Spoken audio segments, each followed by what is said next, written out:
गुरुर्ब्रह्मा गुरुर्विष्णु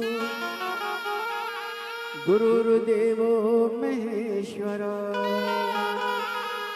गुरुर्साक्षात् परब्रह्म। अपने ये दोनों हाथ देना हो तो दीजिए जन्म जन्म का साथ हो, देना हो तो दीजिए जन्म जन्म का साथ। मेरे सिर पर रख दो गुरुवर अपने ये दोनों हाथ, देना हो तो दीजिए जन्म जन्म का साथ हो, देना हो तो दीजिए जन्म जन्म का साथ। बड़ा एहसान हो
विश्वनाथ भगवान की, महाकालेश्वर भगवान की, ओमकारेश्वर भगवान की, कुबरेश्वर महादेव की, गौरमदेव भगवान की, सुरभि महारानी की, यज्ञ नारायण भगवान की।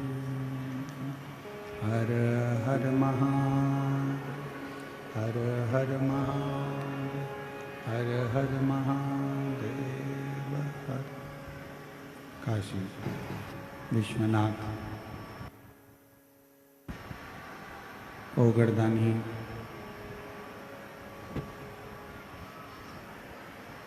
त्रिकालदर्शी कैलाशी अविनाशी भगवान शिव, जिनकी पुनित पावन पवित्र शिव महापुराण की कथा बाबा देवाधिदेव महादेव की कृपा से, करुणा से, उनकी उदारता से शिव महापुराण की कथा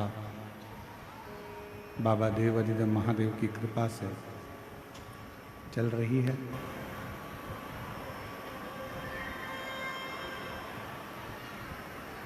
गुरु नानक देव जी कहते हैं कि सारी घड़ियाँ, सारा समय, सारा नक्षत्र जब अनुकूल होता है, जब शिव की कृपा होती है, जब रब कृपा करे, ईश्वर कृपा करे, तब समझें कि ये हमारे सब अनुकूल हैं। और तेरी कृपा बिना न हिले, बिना आईडी के आप कहीं सफ़र नहीं कर सकते। फ्लाइट से जा रहे हो, ट्रेन से जा रहे हो, जहाज से जा रहे हो, उसमें आपकी आईडी का होना, आपके पास परिचय पत्र होना, आधार कार्ड होना, पैन कार्ड होना, ये बहुत जरूरी है।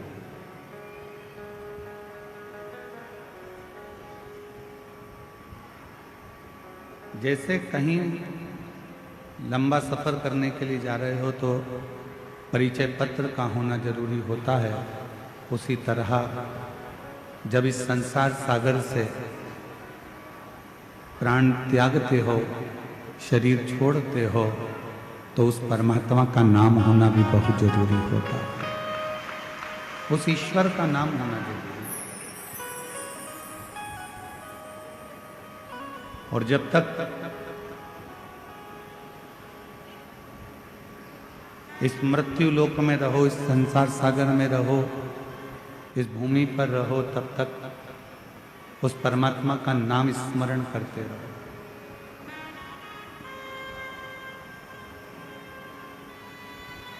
शिव महापुराण की कथा कहती है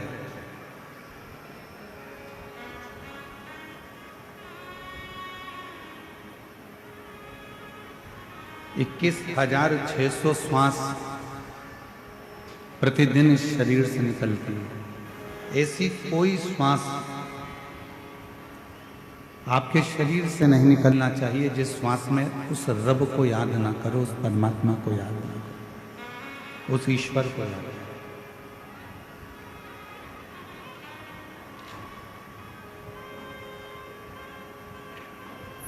क्यों? ना जाने कौन सी श्वास 21,600 श्वास में से वो कौन सी श्वास होगी जो आखिरी होगी, ये किसको मालूम।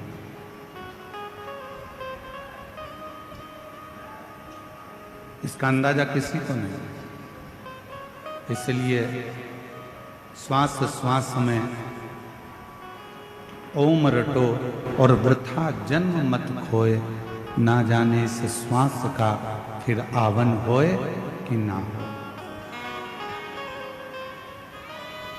इस मानव के देह में, मनुष्य के शरीर में जो 21,600 श्वास रोज प्रतिदिन निकल रही है, 21,600 श्वास रोज चल रही है, 21,600 श्वास जो प्रतिदिन निकल रही है, उन 21,600 श्वास में प्रतिदिन परमात्मा के नाम का स्मरण होना चाहिए। प्रतिदिन।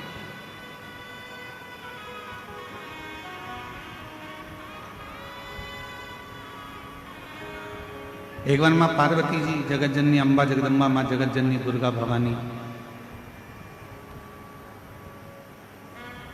कैलाश पर्वत से भ्रमण करती करती मृत्युलोक में काशी में पहुंच गए। माँ जगत जननी जगदम्बा अम्बा माँ पार्वती जी, माता पार्वती जी भ्रमण करते करते, घूमते घूमते घूमते घूमते काशी प्रदेश पहुंच गए।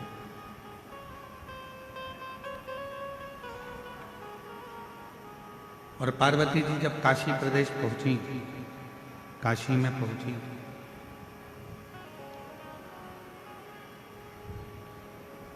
तब माता पार्वती जी कुछ देर मां गंगा जी के घाट पर बैठ गई।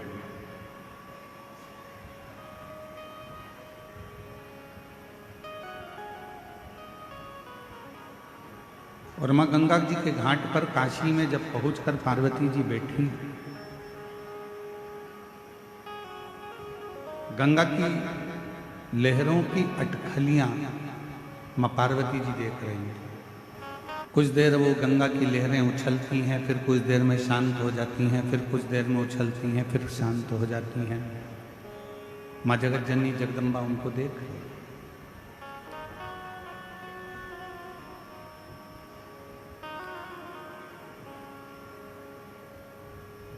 शिव महापुराण की कथा कहती है, वो गंगा की जो लहरें उछल रही थी, थोड़ी देर में वो शांत हो गई। कहते हैं जिसने अपनी जिंदगी में बुरा वक्त देखा होता है, जो बहुत संघर्ष से जीवन को जिया हुआ होता है, बहुत बुरा वक्त उसने अपनी जिंदगी में देखा हुआ होता है, तो शिव पुराण कहती है जिसने अपनी जिंदगी में बुरा वक्त देखा होता है, संघर्ष का समय देखा होता है, वो जिंदगी में कभी किसी का बुरा नहीं करता, वो दूसरे का बुरा करने में लगा रहता। क्यों?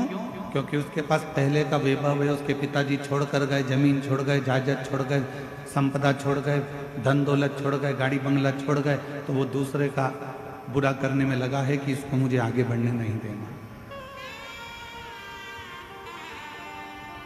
पर जिसने अपनी जिंदगी का बुरा वक्त देखा, बहुत संघर्ष किया, बहुत बुरा वक्त देखा, बहुत तकलीफ का समय देखा, वो जिंदगी में कभी किसी का बुरा नहीं करता, क्योंकि उसको मालूम है कि मैंने भी अपनी जिंदगी में बहुत बुरा वक्त देखा है और बहुत संघर्ष किया। गुरु नानक देव जी का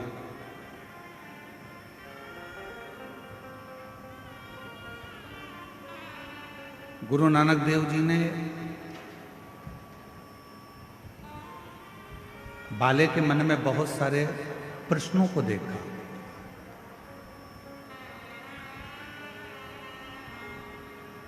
तो बाले ने एक बार गुरु नानक देव जी से कहा, आप कहते हो कि संपूर्ण ब्रह्मांड में, संपूर्ण जगत में वो रब है, वो ईश्वर है, वो परमात्मा, मैं कैसे मान सकता हूं?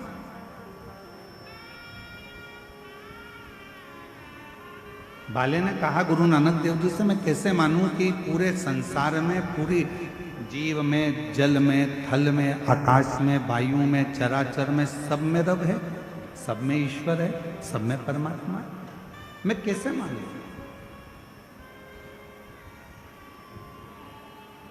तब गुरु नानक देव जी ने बाले को एक कबूतर दिया, इस कबूतर को ले जाओ।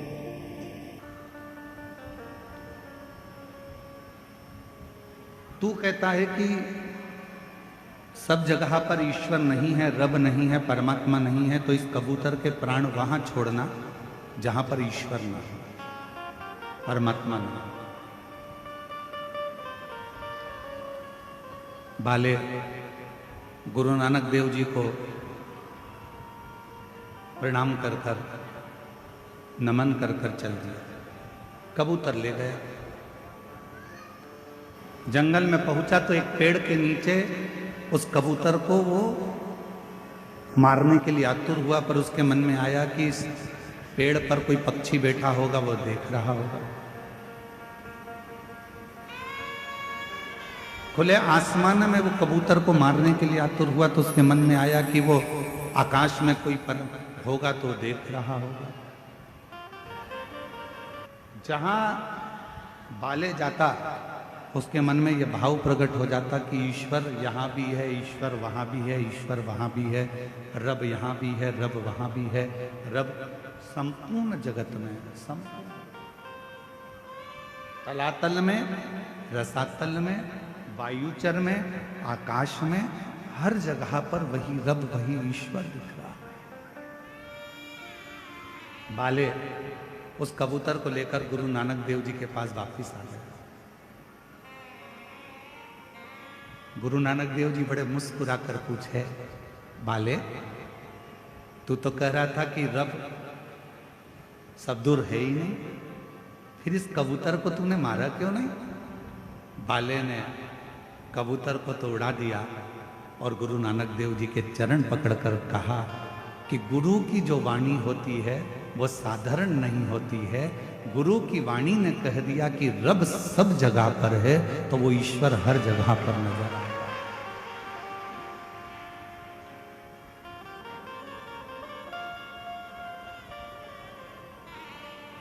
कंकर में शंकर है, जल में शंकर है, आकाश में शंकर है, वायु में शंकर है। ऐसी कोई भूमि नहीं, ऐसा कोई स्थान नहीं, ऐसा कोई क्षेत्र नहीं जहां शिव ना हो, जहां शंकर ना हो। थोड़ी देर उछलती हैं, थोड़ी देर में शांत हो जाती हैं, फिर उछलती हैं, फिर शांत हो जाती हैं। वो गंगा की लहरें बार बार उछल रही हैं और बार बार शांत हो रही हैं। संसार में जितने मनुष्य, इस मृत्यु लोक में जितने मनुष्य जन्म लेते हैं, उस मृत्यु लोक में जितने मनुष्य इस भूमंडल पर, इस मृत्यु लोक में जन्म लेते हैं, ऐसा कोई मानव नहीं है जिसके भीतर बहुत सारी उमंगें उत्पन्न नहीं होती।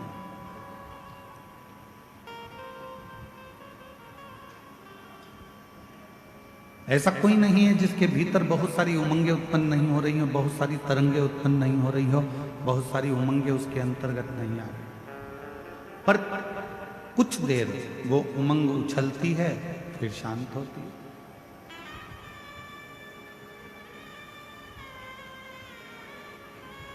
जब माता पार्वती जी बैठी रही, कुछ देर बाद बाबा देव अधिदेव महादेव भगवान शंकर पार्वती जी से मिलने के लिए आए।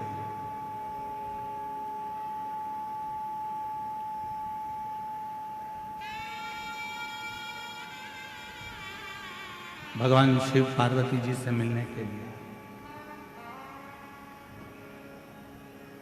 शंकर भगवान भी बैठ गए गंगा जी के घाट पर। पार्वती जी ने शिव जी को नमन किया, पूछा इस संसार में जितने रिश्ते, जितने नाते, जितने कुटुंब, जितने कबीले, जितने मित्र, जितने दोस्त, जितना परिवार, ये सब मिलता है, क्या हमारे पूर्व के कर्म के अनुकूल मिलता है?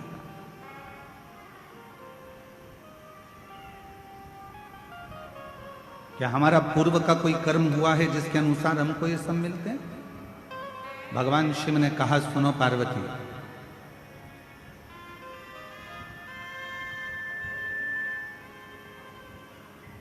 हमारे जीवन में जो भी मिलता है वो 3 कारण से मिलता है।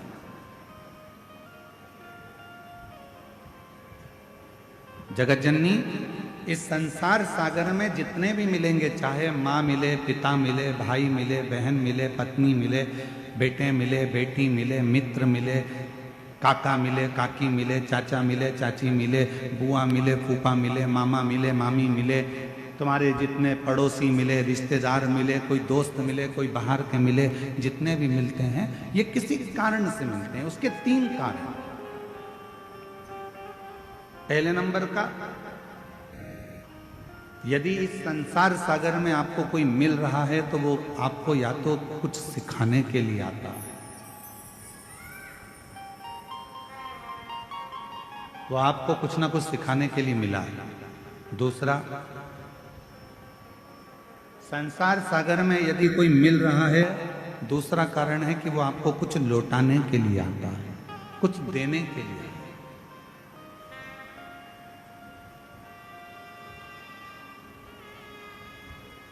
और तीसरा नंबर है, अगर इस संसार सागर में अगर कोई व्यक्ति मिलता है या फिर वो अपने कर्म के अनुसार हमारे पास जो है हमसे ले जाने के लिए आता है, सिखाने के लिए आया, लौटाने के लिए आया या फिर ले जाने के लिए आया।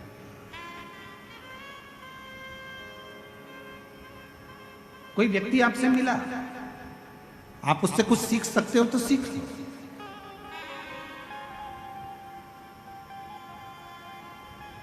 कोई मिला है आपकी जिंदगी में, आप उससे कुछ प्राप्त कर सकते हो तो कर लो। वो आपको देने के लिए आया है, कोई ज्ञान देगा, कोई विद्वत्ता देगा, कोई आपको कुछ समझाएगा, कुछ बताएगा, कुछ दे रहा है, वो लौटाने के लिए आया है तो लौटा कर जाएगा। कोई सिखाने के लिए आया है तो सिखा कर जाएगा। और संसार में कोई कोई व्यक्ति ऐसा मिल जाता है कि जो हमारा लेकर भी चला जाता है, चाहे हमारा धन ले जाए, चाहे हमारी प्रॉपर्टी ले जाए, चाहे हमारा गाड़ी ले जाए, बंगला ले जाए, सत्ता ले जाए, कुछ ना कुछ लेकर चले जाए। 3 कारण है। कई माताएं कहती हैं, गुरुजी मेरी बहू मुझे पूछती नहीं है, प्रणाम नहीं करती है, नमन नहीं करती है। भगवान ने खाने के लिए अन्न नहीं दिया, भगवान ने सबको अन्न दिया, भगवान ने सबको बुद्धि दी, भगवान ने सबको हाथ पैर दिए, भगवान ने सबको सोचने के लिए विवेक दिया। परमात्मा ने किसी को भूखा नहीं सुलाया, भगवान ने सबकी व्यवस्था करी। पर कलिकाल में धन की मात्रा तो बढ़ती चली गई, संपदा बढ़ती चली गई, गाड़ी बंगले बढ़ते चले गए, प्रॉपर्टी बढ़ती चली गई, गोल्ड बढ़ता चले गया, तुम्हारा वैभव बढ़ता चले गया। पर कलिकाल में एक चीज घटती चली गई, वो आपस का प्रेम धीरे धीरे घटता चले गया, आपस का स्नेह धीरे धीरे घटता चले गया। हमारा और आपका जो प्रेम है वो धीरे धीरे घटता चले गया। पति पत्नी का प्रेम घटा,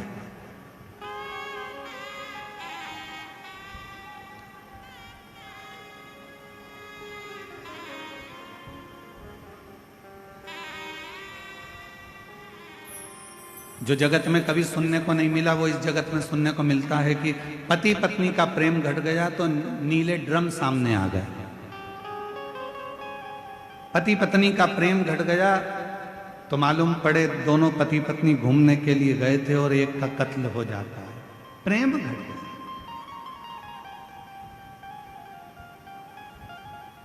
धन बड़ा है पर प्रेम घटा, महल बड़ा है पर प्रेम घटा, बंगला बड़ा है पर प्रेम घटा, दौलत बड़ी है पर प्रेम घटा।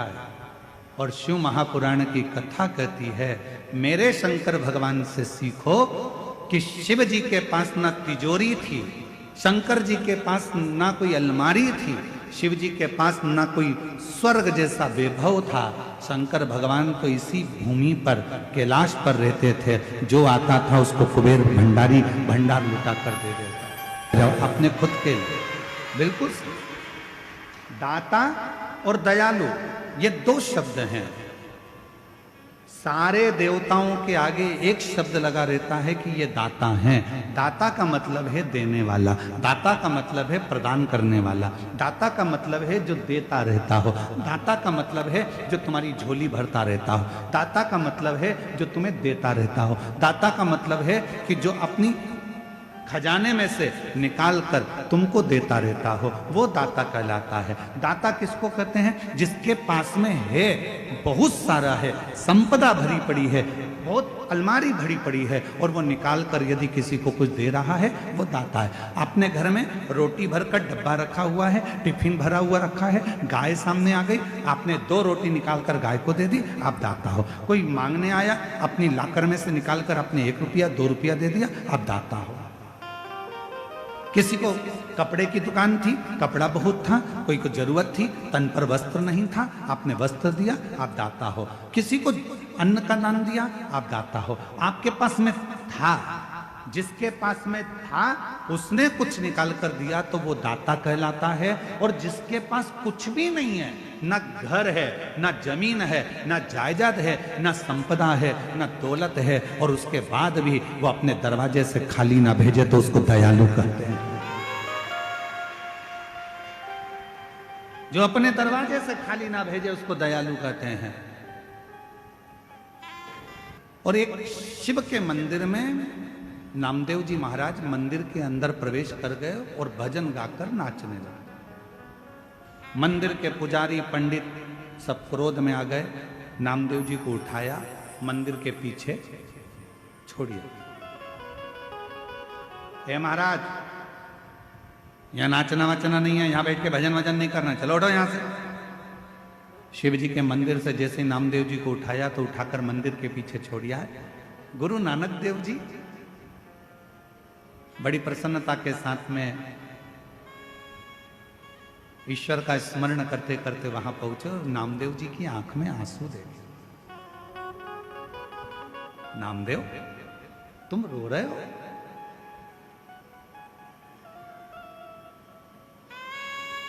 नामदेव, तुम रो रहे हो?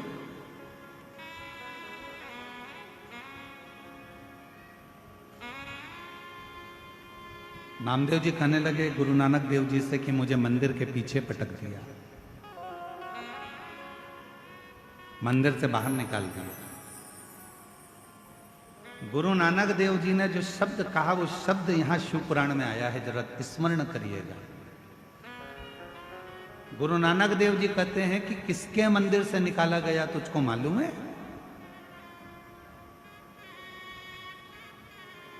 नामदेव, किसके मंदिर से निकाला गया तुझको मालूम है? नामदेव जी कहने लगे शिव के मंदिर से। गुरु नानक देव जी कहते हैं जो अंदर शिव है ना, उसको दयालु कहते हैं। दयालु वो होता है जिसके पास देने के लिए भंडार भरा हुआ नहीं होता तो भी उसके दरवाजे से कोई खाली नहीं जाता, उसको दयालु कहते हैं। शिव जी के पास में कोई तिजोरी नहीं है, शंकर जी के पास कोई अलमारी नहीं है, शंकर जी के पास कोई वैकुंठ जैसा सुख नहीं है, शंकर जी के पास बहुत सारा खजाना नहीं है, शंकर जी के पास में बहुत सारी कोई जमीन जायदाद प्रॉपर्टी धन दौलत संपदा नहीं है, क्योंकि अगर होता और देते तो दाता कहलाते। उनके पास कुछ भी नहीं है, भस्म लपेटे हैं, मृगछाला पहने हैं, गले में सर्प धारण करे हैं, मस्तक पर चंद्र है, गंगा बह रही है, त्रिपुंड धारण करे हैं, उनके पास कुछ भी नहीं है। गुरु नानक देव जी कहते हैं ये दयालु है, और दयालु का मतलब नामदेव जी ने पूछा क्या होता है, तो गुरु नानक देव जी ने कहा जहां बैठे हो, मंदिर के पीछे बैठे हो नामदेव जी, तो मंदिर के पीछे उस परमात्मा को याद करना प्रारंभ करो। अगर दयालु कृपा करेगा तो मंदिर का गेट भी बदल देगा, और वो मंदिर का गेट बदल हाथ को घुमा दिया। भगवान शंकर ने दयालु शब्द का संबोधन निभाया है मेरे से।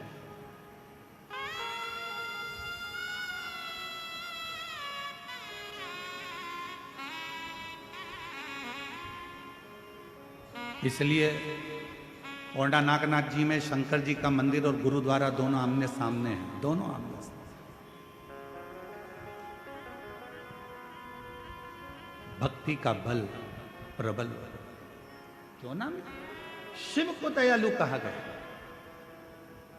किसी देवता के आगे दयालु शब्द का संबोधन लगा ही नहीं, केवल एक देवता के आगे लगाया गया है, वो देव अधिदेव महादेव के आगे लगाया गया है। क्योंकि शंकर जी के पास जो आता है कुछ नहीं है, फिर भी खाली नहीं भेजते हैं। लंका का राजा रावण आया, रावण ने कहा मुझे ये चाहिए, सोने की लंका ले जा। शिव जी के पास कौन सा सोना था, कुछ भी नहीं, फिर भी सोने की लंका दे देते हैं। शिव जी ने तुरंत सोने की लंका दे दी। उसने कहा प्रभु मुझे ये चाहिए, ले जा। भस्मासुर ने कहा मैं जिस पे हाथ रखूं वो भस्म ले जा। जिसने जो मांगा उसको दे दिया। गणेश जी ने कहा प्रथम गिनती, प्रथम गिनती। षडानंद कार्तिक ने कहा ये चाहिए, ले जा। राजा श्वेत ने देखा कि इसके प्राण जाने वाले, श्वेत को प्राण दे दिया। मार्कंडे बाबा को उम्र दे, ये सब शिव दे सकता, शंकर दे सकता।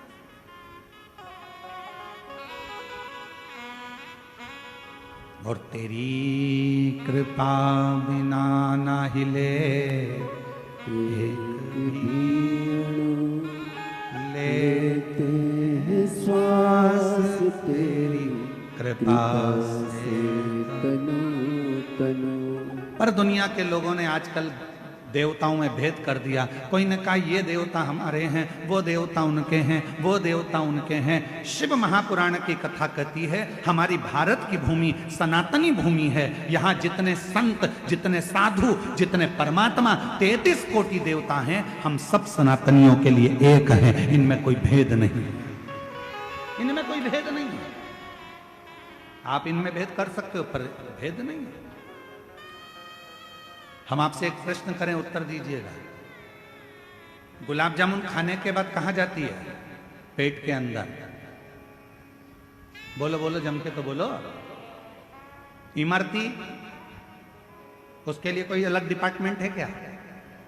अरे बोलो जम के। जलेबी पेट में, चाय पेट में, मिक्सचर पेट में, समोसा, बोलते जाओ जल्दी। अब किसी डॉक्टर से जाके पूछना क्यों साहब हम समोसा खाते हैं वो अलग जाता है क्या कहीं? गुलाब जामुन खाते हैं वो अलग जाती है क्या कहीं? इमरती कहीं अलग जाती है क्या? एक ही जगह पर जा रही है, पेट के अंदर। उसी तरह चाहे तुम राम कहो, चाहे तुम कृष्ण कहो, चाहे तुम शिव कहो, तुम्हारी मर्जी पड़ जाए। तुम चाहे वो जपो, तुम्हारा जो मन करे वो जपो, आखिरी में जाना उस परमात्मा के पास में ही है। अंत में पहुंचना एक ही जगह पर है। और उसके सामने जब जाओगे तो अपना परिचय क्या दो?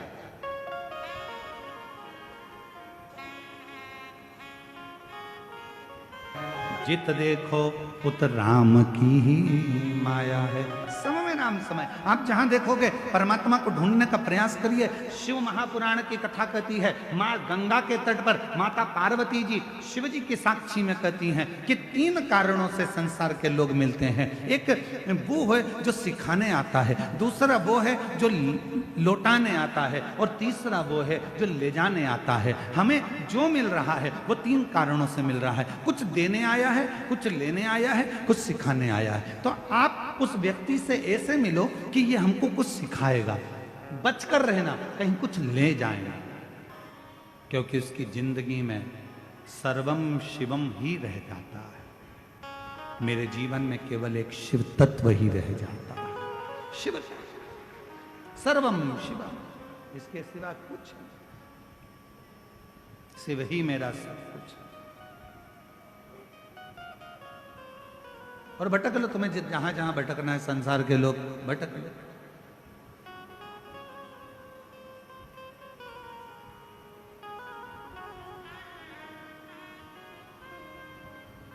कल एक माता जी ने पत्र भेजा था, उस पत्र में लिखा था कि हमारी पड़ोसन हमारे ऊपर कोई तंत्र मंत्र विद्या करती रहती है। अब हम उस पत्र को निकालेंगे, पढ़ेंगे तो अच्छा नहीं लगेगा। हम उन माता जी से कहना चाहते हैं कि दुनिया में अगर तंत्र मंत्र विद्या होती रहती और लोग कहते हैं कि इसने ये कर दिया, इसने टोना कर दिया, इसने जादू कर दिया, इसने ये कर दिया, उसने वो कर दिया, अगर सबसे ज्यादा जादू टोना अगर होता हो, कोई अच्छा धनपति होता, उस पर करते। तुम्हारा टूटा फूटा झोपड़ा, छोटी सी दुकान, उस पर कौन तंत्र मंत्र करेगा, कौन विद्या करेगा, कौन क्या करेगा। इसमें भय न उत्पन्न करो, इसमें डरो मत, आडंबर में मत पड़ो, ढोंग ढकोसले में मत पड़ो कि उसने कुछ कर दिया तो मेरी तबीयत खराब हो गई, उसने कुछ कर दिया तो मेरा जीवन खराब हो गया, उसने कुछ कर दिया तो मेरी दुकान नहीं चल रही, उसने कुछ कर दिया तो मेरा मकान नहीं बन रहा, उसने कुछ कर दिया तो मेरा ऐसा हो गया, उसने कुछ कर दिया तो मेरे बेटे की शादी नहीं हो रही, उसने कुछ कर दिया तो मेरी बेटी का ब्याह नहीं हो रहा, उसने कुछ कर दिया तो मेरा गर्भ नहीं ठहरा। ये हमारा भीतर का भ्रम है, ये हमारे भीतर का भ्रम है जिसमें हम पड़े हुए हैं। किसी ने कह दिया तुम्हारा गर्भ से बच्चे नहीं हो रहे, उसका कारण है कि किसी ने तुम्हारा गर्भ बांध दिया, किसी ने ये कर दिया। ये हमारे भीतर का भ्रम है, इस भ्रम को मिटा दो। और इस भ्रम को मिटाओगे कैसे? अगर कोई तुमसे कहे कि तुम्हारा ऊपर किसी ने विद्या कर दी, तुम्हारे ऊपर किसी ने टोना कर दिया, किसी ने तुम्हारे ऊपर विद्या कर दी, उससे कह देना मेरे ऊपर दुनिया की कोई विद्या नहीं हो सकती। क्यों? क्योंकि मैं उसको भजती हूं जो शमशान में रहता है, वो देव अधिदेव महादेव है, शंकर है, जो शमशान में निवास करता है, जो शमशान का वासी है, जो शंकर स्वयं शमशान में निवास करता है। मैं उस पर एक लोटा जल चढ़ाती हूँ, मैं शंकर भगवान को एक लोटा जल रोज चढ़ाती हूँ। और यदि मैं शिव पर एक लोटा जल चढ़ाती हूँ तो वो शमशान में रहने वाले पर कभी भी तंत्र मंत्र कोई प्रयोग नहीं हो सकता।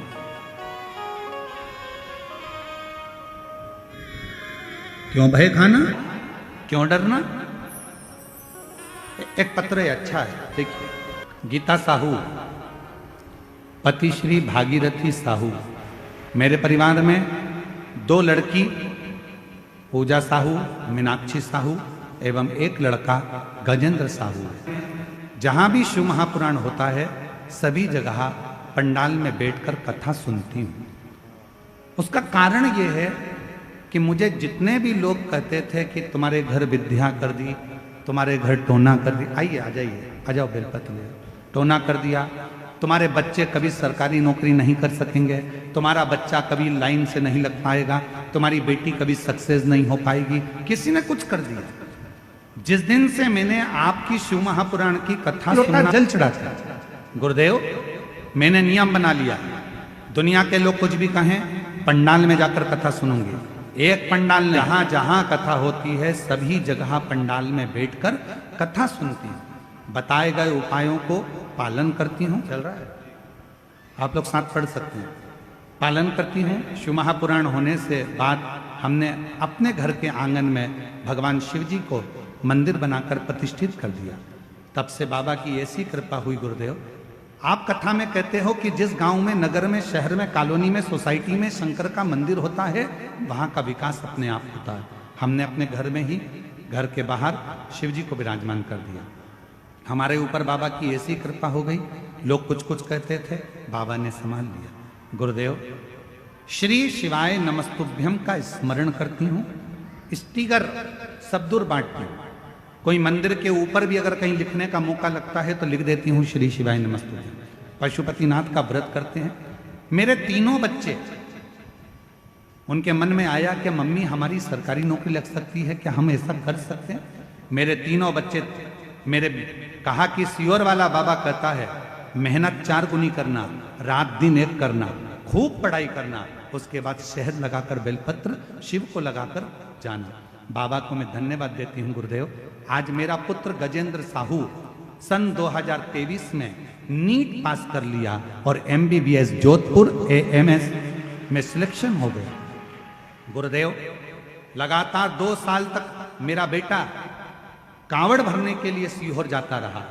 लगातार 2 साल तक सीहोर कांवड़ यात्रा में गया, कांवड़ यात्रा करी और बाबा कांवड़ यात्रा कर कर बाबा ने उसका हाथ पकड़ लिया। गुरुदेव, 1 महीना बाद मेरी लड़की पूजा साहू, उसने भी कहा माँ मैं भी शिव जी की आराधना करूंगी, और वो भी शंकर की आराधना में लग गई। और बाबा की ऐसी कृपा हुई कि मेरी बेटी पूजा साहू का पुलिस विभाग में सिलेक्शन हो गया। आज बाबा से आशीर्वाद लेने पंडाल में बैठकर कथा सुन रही हूँ, बाबा को यहाँ नमन करने आई हूँ। एक लाइन अच्छी लिखी है, आप और हम गुनगुनाते हैं साथ में। खाली ना जाता कोई दर से तुम्हारे, खाली ना जाता कोई प्रभु, सो दुख काहे का होवे प्रभु, सो दुख काहे का होवे प्रभु, जिसके सिर ऊपर तेरा हाथ प्रभु, सो काहे का। बस जो दिल से पुकारे, आप उस ईश्वर को, आप उस परमात्मा को दिल से, कोई आडंबर नहीं, कोई दिखावा नहीं, कोई विचार नहीं करना कि कोई ने टोना करा, कि टोटका करा, कि दुकान बंद कर दी, कि घर बंद कर दिया, कि शादी नहीं होने दिया, कि बच्चे नहीं होने, कुछ मत करो। तुम तो एक काम करो, भ्रम से हटो, अपने गलत सोच को हटाओ, घर में से 1 लोटा पानी भरो, शंकर जी के मंदिर में चढ़ाना प्रारंभ करो, दुनिया के सारे दुख मिट जाएंगे, दुनिया के सारे कष्ट। एक पत्र है, अच्छा है, वापिस सुनो, अच्छा पत्र। मैं अनीता राजपूत, पति श्री अवतार सिंह राजपूत। बाबा की महिमा का मैं क्या वर्णन करूं गुरुदेव, भगवान भोलेनाथ तो करुणा के सागर हैं गुरुदेव। मेरी शादी 2013 में हुई थी, जिसके बाद 13 वर्ष तक मुझे संतान का सुख नहीं हुआ। 13 साल तक मुझे संतान नहीं हुआ। 6-7 बार मैंने पशुपतिनाथ का व्रत किया, सफेद आंकड़े की जड़ का प्रयोग किया। लोग तो कहते थे कि तुम कभी मां नहीं बन सकती, किसी ने कुछ कर रखा है, पर मैंने शिव पर भरोसा करा, शंकर जी का द्वार नहीं छोड़ा, पशुपति व्रत नहीं छोड़ा, पंडाल में कथा सुनने पहुंच गई और पंडाल की मिट्टी को अपने गर्भ पर लगा लेती, गर्भ पर लगाकर बाबा से विनती करती, गुरुदेव 13 साल के बाद मेरे घर में 13 साल के बाद पुत्र रत्न की प्राप्ति हुई। बाबा को मैं धन्यवाद देने के लिए आई हूं, प्रणाम करने के लिए आई। एक पत्र और देखिए, प्रियंका राजपूत, पति दिलीप राजपूत, ठाकुर पारा। कथा सुनी तब मैं पशुपतिनाथ का व्रत की और सफेद आंकड़े के जड़ का प्रयोग किया और बाबा महादेव के मंदिर जाना शुरू किया, जिसके 2 वर्ष के बाद को 10 साल के बाद मुझे बाबा की कृपा से संतान की प्राप्ति हुई। मैं बाबा को प्रणाम करने के लिए यहाँ। अब इसमें मन में भ्रम उत्पन्न कर लेना कि नहीं किसी ने कुछ कर दिया है, किसी ने कुछ कर दिया, ना ना ना, मेरा बाबा भोला जिसके सिर पे रख दे हम, कर दे वारे के न्यारे, नंदी पे बैठ। हम भ्रम में ना पड़े, हम आडंबर में ना पड़े, हम ढोंग ढकोसले में ना पड़े, हम अपने ये चित्त में ना लाए, अपने विचारों में ना लेकर आए कि किसी ने कुछ कर दिया। आप में वो बल है। फिर वही बात आ गई, 3 पर विश्वास पक्का रखना। पहले नंबर पर अपने आप पर, दूसरे नंबर पर अपने बाप पर और तीसरे नंबर पर विश्वनाथ पर भरोसा पक्का रखना। 3 पर भरोसा पक्का रखना। एक अपने आप पर भरोसा रखना कि मुझे डॉक्टर बनना है, मतलब मैं नीट क्लियर करूंगी, कर कर रहूंगा, पढ़ाई में मन लगाओ, रात दिन एक कर दो, 24 घंटे पढ़ो, रात दिन एक कर कर आखिरी में शिव पर छोड़कर फिर एग्जाम के लिए जाओ। दूसरे नंबर पर अपने पिता पर भरोसा करना, जिसने तुम्हें पाल पोस कर बड़ा करा, जिसने तुम्हें साथ दिया, अपनी पूरी प्रॉपर्टी, पूरा धन तुमको देकर जाएगा। कितना भी बेकार बेटा क्यों ना हो, तो भी माँ बाप अपनी जायदाद कहीं दान कर कर नहीं जाते, अपनी औलाद को ही देकर जाते हैं। इसलिए अपने पिता पर भी भरोसा पूरा रखना। और तीसरे नंबर पर विश्वनाथ पर, भगवान देवाधिदेव महादेव पर, शंकर पर भरोसा पूरा रखना। वो तुम्हें कभी डूबने नहीं देगा, तुम्हें मंजिल तक पहुंचा कर ही रहेगा। 3 पर भरोसा पक्का रखो। 3 का भरोसा कभी टूटना नहीं चाहिए। एक अपने आप पर, दूसरे अपने बाप पर, तीसरे नंबर पर विश्वनाथ पर। यह भरोसा कभी ना टूटे, इसका स्मरण रहे, वो टूटे ना। करो भजन, करो स्मरण, उस पर विश्वास करना, टूटने नहीं दे। शिवजी ने कहा पार्वती जी से, पार्वती जी 3 कारणों से लोगों का मिलना होता है, या तो वो सिखाने आते हैं, या कुछ देने आते हैं, या कुछ लेने। एक संबंध बना, दोस्त के लिए निवेदन आज आप सबसे फिर करें।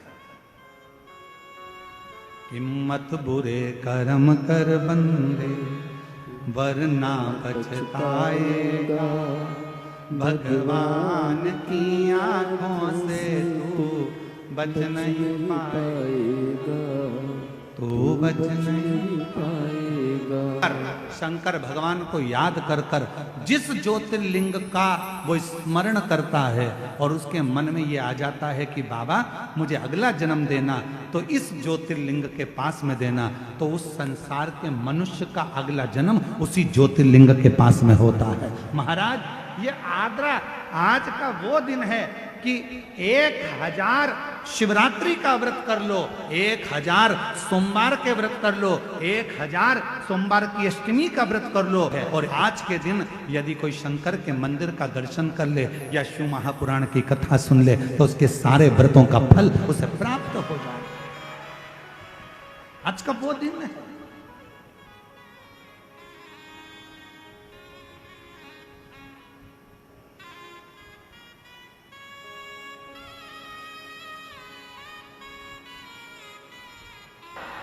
तो ये जीवन का एक सुख है, जीवन का एक आनंद है। हर हर बोल बम का नारा है,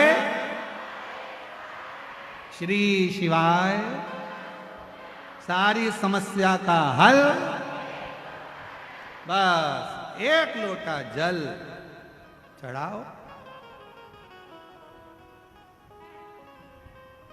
पर 1 लोटे जल से तुम किसी को डराओ मत ही हो।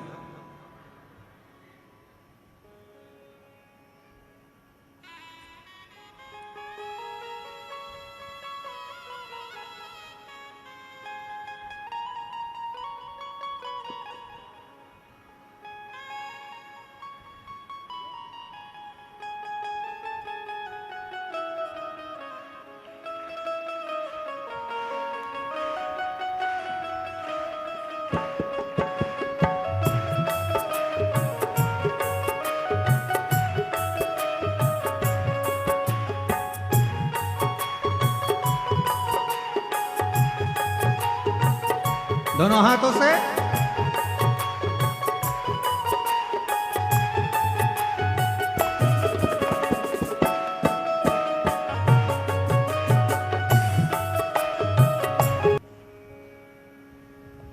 देवाधिदेव महादेव, भगवान शिव, ओगड़दानी, त्रिकालदर्शी, कैलाशी, अविनाशी, भगवान शंकर की पवित्र कथा का शिव महापुराण की कथा वर्णन कर रहे हैं। तारकासुर का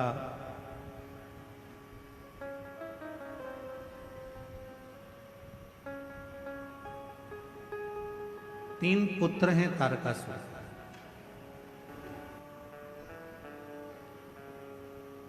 तारकासुर के 3 बेटे तारकाक्ष, विधुमाली और कमलाक्ष। 3। जब तारकासुर चला गया, प्राण छूट गया,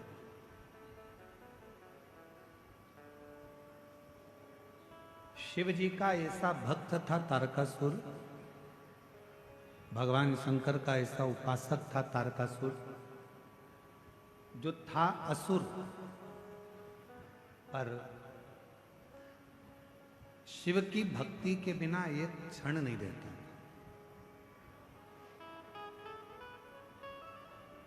और हमने पहले भी कथा में कहा, फिर कह रहा है, 33 कोटि देवता में केवल एक देव अधिदेव महादेव ऐसे हैं जिनका कोई दुश्मन नहीं। 33 कोटि देवता में केवल एक देव अधिदेव महादेव है जिनका कोई दुश्मन नहीं है। देवता भी उनकी पूजन करते हैं, गंधर्व भी उनकी पूजन करते हैं, अप्सराएं भी उनकी पूजन करती हैं, पशु भी उनकी पूजन करते हैं, पक्षी भी उनकी पूजन करते हैं, नाग भी उनकी पूजन करते हैं, किन्नर भी उनकी पूजन करते हैं। जिनका आराधना साधना सब करते हैं वो केवल एक हैं, देव अधिदेव महादेव। और जिसने भी भजा उसको मिला।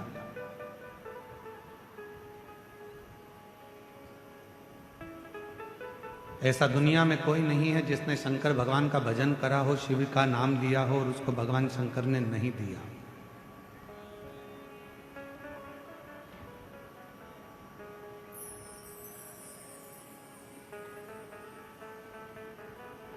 जिसने भजा है उसको मिला। तारकासुर ने केवल भगवान ब्रह्मा जी से एक ही वर मांगा था कि मुझे अगर वर देना चाहते हो तो ऐसा वर दो कि मरूं तो शिव जी के पुत्र के द्वारा मरूं, शिव जी के बेटे से मरूं। तारकासुर ये जानता था कि शंकर भगवान ने अखंड समाधि लगा ली है। माता सती के जाने के बाद शिव जी अखंड समाधि में डूब गए हैं। वो विवाह नहीं करना चाहते, शादी नहीं करना चाहते। तो उनके मन में आया, अगर शिव विवाह नहीं करेंगे तो मेरी साधना तो अधूरी रहे। तब तारकासुर ने वर मांगा भगवान ब्रह्मदेव से कि अगर मरूं तो शंकर भगवान के बेटे के द्वारा, पुत्र के द्वारा। अब तारकासुर को मारना है तो भगवान शंकर का विवाह करना जरूरी है। देवताओं ने शिव जी की समाधि को तोड़ने के लिए कामदेव को भेज दिया। अब शास्त्र कहता है कि गुरुजी आप कहते हो कि शंकर भगवान की तप साधना को कोई नहीं तोड़ सकता, शंकर भगवान की साधना को कोई नहीं छोड़ सकता, फिर शंकर भगवान ने, कामदेव ने शिव जी की समाधि को क्यों तोड़ दिया? भाई ध्यान देना, स्मरण में लेना, शिव जी सती के पति, कामदेव रति के पति। सती और रति ये दोनों दक्ष प्रजापति की बेटी हैं। शंकर भगवान को लगा मेरा साड़ू भाई आया है और मेरा साड़ू भाई आया है, ये कामदेव आया है, अगर मैं नेत्र नहीं खोलूंगा तो अतिथि का अपमान हो जाएगा, इसका सम्मान करना और इसका सम्मान करना जरूरी है। शिव जी ने अपना नेत्र खोला, कामदेव जलकर भस्म हो गए, रति मां रोती रही, बिलखी। शंकर भगवान का विवाह पार्वती जी के साथ में पक्का हुआ। भगवान के तेज पुंज को ले जाकर गंगा जी के जल में छोड़ा गया। गंगा की धार से 6 पुत्रों ने जन्म लिया। कृतिकाओं ने उसका पालन करा। जब 6 ही एक साथ रोने लगे, 6 ही एक साथ दूध पीने लगे तो कृतिकाएं परेशान हो गईं। हाथ में गंगा का जल लेकर उन्होंने 6 ही को एक कर दिया तो मुख तो 6 रह गए, शरीर एक हो गया, जिनका नाम षडानंद कार्तिकेय हो गया। बोल कार्तिकेय महाराज की। षडानंद कार्तिकेय जिनका बाप।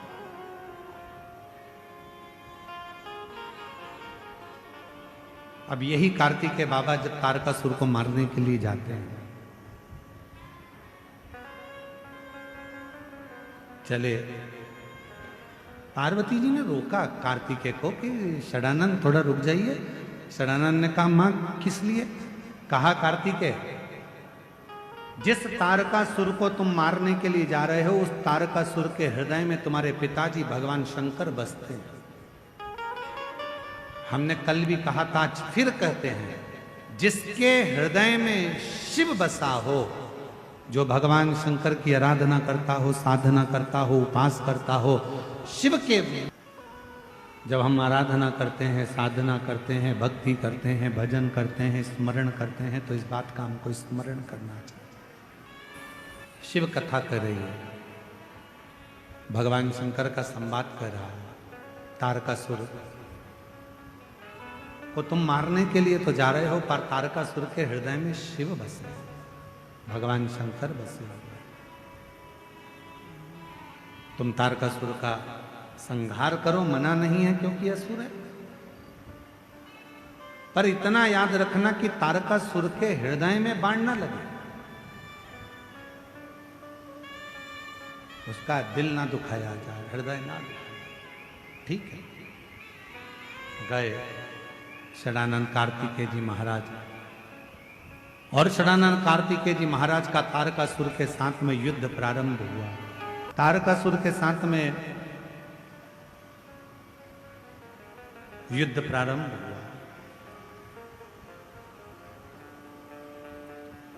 और जैसे ही तारकासुर के साथ में युद्ध प्रारंभ हुआ, बाण पर बाण छोड़े गए, पर हृदय में ना, हृदय में।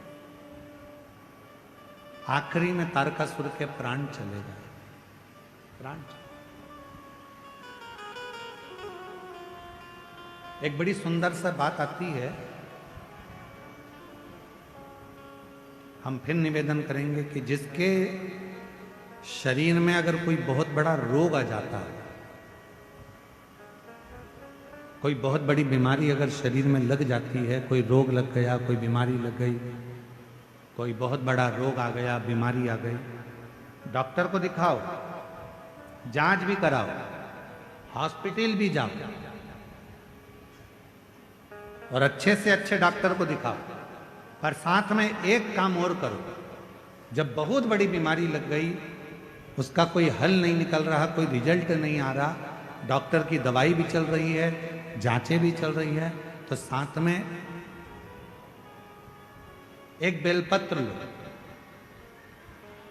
बीच वाली पत्ती पर एक चावल का दाना रखो, बीच वाली पत्ती, एक दुर्वा, दुर्वा जानते हो ना, दूब, हरी दूब, एक दुर्वा, और एक पीला कनेर का फूल, ये साथ में रखकर नंदी के पास बैठकर त्र्यंबक मंत्र का जाप करो। और अगर मालूम पड़े कि त्र्यंबक मंत्र नहीं आता है, तो पंचाक्षर मंत्र का जाप करो, नमः शिवाय। षडाक्षर मंत्र का जाप करो, ओम नमः शिवाय। और वो भी नहीं ले सकते तो नंदी के पास बैठकर श्री शिवाय नमस्तुभ्यम बोलकर अपने मन का भाव कहकर, बाबा बहुत रोग से ग्रसित हूं, मेरे महाकाल राजा, मेरे बाबा केदारनाथ, मेरे बाबा अमरनाथ, हे मेरे बाबा कृष्णेश्वर नाथ, कृपा करो, रोग से मुक्त करो। बाबा से प्रार्थना कर कर जो चावल, बेलपत्र, दुर्वा, कनेर का पुष्प है, वो शिव जी के ऊपर समर्पित कर दो। और एक लोटा जल, जिस ओर जल बहता है उत्तर की ओर, उससे विपरीत में खड़े हो दक्षिण की ओर। दक्षिण की ओर खड़े होकर उत्तर की ओर मुख कर कर जल चढ़ाना प्रारंभ करो, धीरे धीरे उसी बेलपत्र के ऊपर। जल पूरा चढ़ जाए, उसमें से दुर्वा, बेलपत्र औषधि के रूप में बाबा से मांग कर लाओ। बेलपत्र दूसरे दिन सुबह खाली पेट उसको खा लो, और दुर्वा प्रदोष काल में शाम के समय, जब प्रदोष काल आए, उस समय पर उस दुर्वा को चबा चबा कर खा लो। धीरे धीरे धीरे धीरे रोग का निवारण होने लगेगा और तुम्हें दवाई लगने लगेगी, औषधि। मेरा नाम अंशु निर्मलकर है, मेरे पति का नाम अनिल निर्मलकर है। मेरी बेटी 4 साल की है। अचानक मेरी बेटी का चलना, बोलना, खाना पीना सब बंद हो गया था। ना वो चल सकती थी, ना बोल सकती थी, ना सुन सकती थी, ना खाना खा सकती थी, सब छूट गया। तब हम उसको रायपुर के एम्स हॉस्पिटल में भर्ती करें। 1 महीने तक आईसीयू में मेरी बेटी रही। आखिरी में डॉक्टर ने कह दिया हम इसे नहीं बचा पाएंगे। 1 महीने भर्ती रहने के बाद डॉक्टर ने कह दिया एम्स में कि हम इसको बचा नहीं पाएंगे। पूरी तरह से टूट गई थी गुरुदेव। लेकिन किसी के कहने पर मेरे बाबा का भजन किया, बेलपत्र का प्रयोग किया। तब मुझे लगा कि मेरे बाबा मुझे हिम्मत देंगे और मेरी बेटी को बचा लेंगे। डॉक्टर ने तो हाथ ऊंचे कर दिए थे कि हम इसको नहीं बचा सकते। ना ये कभी जिंदगी भर चल पाएगी, ना बोल पाएगी, ना सुन पाएगी, ना खाना खा पाएगी, ना पलंग से उठ पाएगी। हार गए। मंदिर दौड़कर जाती, शिव जी को बेलपत्र चढ़ाती, उसके तकिए के पास लाकर रख देती, शंकर का चढ़ा हुआ जल उसके शरीर पर लगा देती। आपने कहा था 1 दुर्बा 1 बेलपत्र कनेर का पुष्प और चावल ये फलदायी होता है। मैंने वैसा ही करा जैसा आपने बताया। आज मैं बाबा को धन्यवाद देने आई हूँ गुरुदेव। बाबा की कृपा से 5 बेलपत्र वाला प्रयोग फिर करा, मूंग वाला प्रयोग करा और बाबा की गणेश जी की राइट सूंड वाला प्रयोग करा। तब मेरी बेटी धीरे धीरे आईसीयू से बाहर आ गई और बाबा की कृपा से डॉक्टर तो बोले थे चलेगी नहीं, शिव जी की कृपा से अब चलने भी लगी, बोलने भी लगी और बाबा की कृपा से उसका सब शिव की आराधना, शंकर की साधना, शिव उपासना ये जीवन का सुख देती है, ये जीवन का आनंद देती है। एक पत्र और है,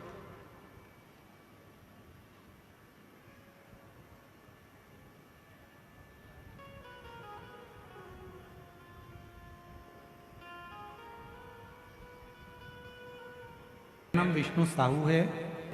मैं गाड़ी चलाता हूँ, तकलीफ से बहुत ज्यादा ग्रसित था। मेरे पेट में ना जाने क्या तकलीफ थी, बहुत दर्द होता था। तब मैं किसी यात्री को लेकर था, मैं यात्रियों को लेकर जा रहा था, तो यात्री आपके बारे में बात कर रहे थे कि पंडाल में बैठकर अगर कोई कथा सुनता है और कोई बीमारी होती है तो पंडाल की मिट्टी को अगर वहां लगा लेता है तो उसका रोग मिट जाता है। मैं हंसने लगा क्योंकि मेरा विश्वास आप पर नहीं था। पर जो यात्री थे जिनकी मैं गाड़ी चला कर ले जा रहा था वो आप ही आपकी बात कर रहे थे। मैं पहुंचा, मैंने भी सोचा जब लोग कह रहे हैं कि मिट्टी इतनी कारगर है, कथा पूरी होगी तब मैं मिट्टी को अपने पेट पर लगाऊंगा। और मैंने कथा की रच को अपने पेट में लगाया। गुरुजी, घर आते समय मेरा पेट दर्द पूरा समाप्त हो गया था। और गुरुजी, मुझे क्या मालूम था कि पंडाल की मिट्टी इतनी काम करती है। मैं उस मिट्टी को उठाकर ले आया। 20 साल की उम्र से मैं शराब पीता था और 20 साल की उम्र से मैं शराब पीता था, पर जब से भोलेनाथ बंद कर दिया, 5 साल हो गए गुरुदेव, मैंने शराब को हाथ नहीं लगाया। एक बात और कहना चाहता हूं गुरुदेव, आपके कथा की पंडाल की मिट्टी एक ऐसी मिट्टी है कि उसको मेरे जितने दोस्त शराब पीते थे मैंने 50 लोगों के शरीर पर लगाया और 50 ने ही शराब को छोड़ दिया। आज मैं बाबा को यहाँ प्रणाम करने के लिए, बाबा को नमन करने के लिए। बाबा, विश्वास नहीं था पर आज पूर्ण भरोसे से मैं लोगों को छाती ठोक कर कहता हूं कि अगर तुम्हारा दुख है तो एक बार श्री शिवाय नमस्तुभ्यम बोलो और शिव महापुराण की कथा सुनो। ये जीवन का एक सुख है, जीवन का एक सुख। और जो जैसी आप जिस भावना से आते हो, बैठे लाखों की संख्या में शिव महापुराण की कथा को श्रवण कर रहे हो, जब कथा पूरी हो जाए अपनी भूमि को जब नमन करो, प्रणाम करो, उस भूमि की मिट्टी को अपने मस्तक पर लगाकर उससे प्रार्थना कर कर जाना, बाबा बहुत दुखी हूं मेरे शंकर, मेरे त्रिकालदर्शी, मेरे कैलाशी, मेरे अविनाशी, हे शिव, मेरे मन की मुराद को पूर्ण करना, मेरे दुख को समाप्त करना, आप कृपा करना मेरे शंकर, आप करुणा करना मेरे शिव, आप करुणा करो, कृपा करो, दया करो। भाव से कहोगे तो भाव से सुनता भी है। कथा कह रही है, शिव महापुराण की कथा वर्णन कर रही है।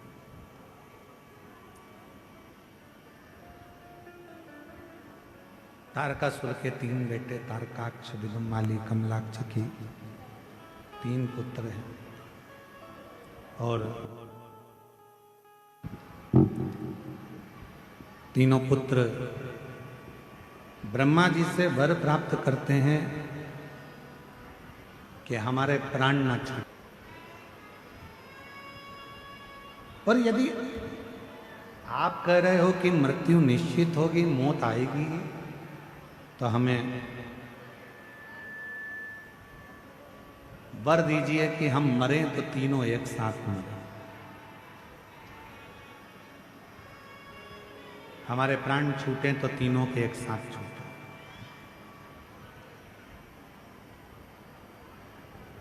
3 पुरी का निर्माण कर दिया, 3 नगर बसा दिए,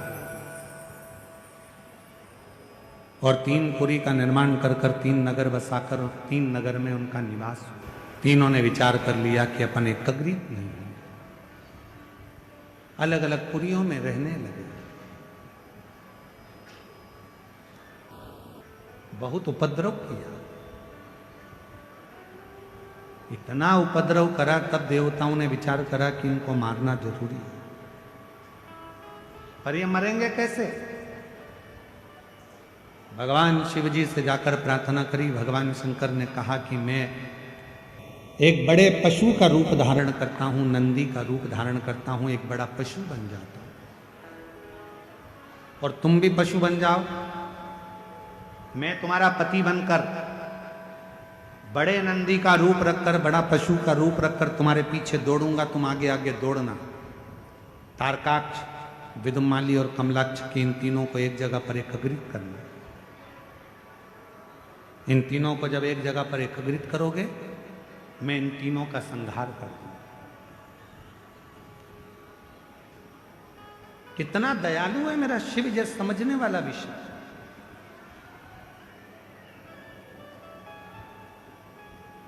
मेरे शंकर भगवान ने, मेरे भगवान ओघड़ दानी ने, मेरे शंभू ने, मेरे त्रिकालदर्शी, मेरे कैलाशी ने मनुष्य को पंख नहीं दिए। पंख दिए हैं तो केवल पक्षी को दिए। और मान लो आज के समय में अगर पंख मनुष्य को लग जाते तो वो मनुष्य टिकता है एक जगह पर। थोड़ा सा धन आता है और व्यक्ति अभिमान में फूल जाता है, थोड़ा सा वैभव आया और व्यक्ति अभिमान में फूल गया, थोड़ा सा सत्ता मिली, कुर्सी मिली, पद मिला, प्रतिष्ठा मिली और व्यक्ति अभिमान में फूल गया।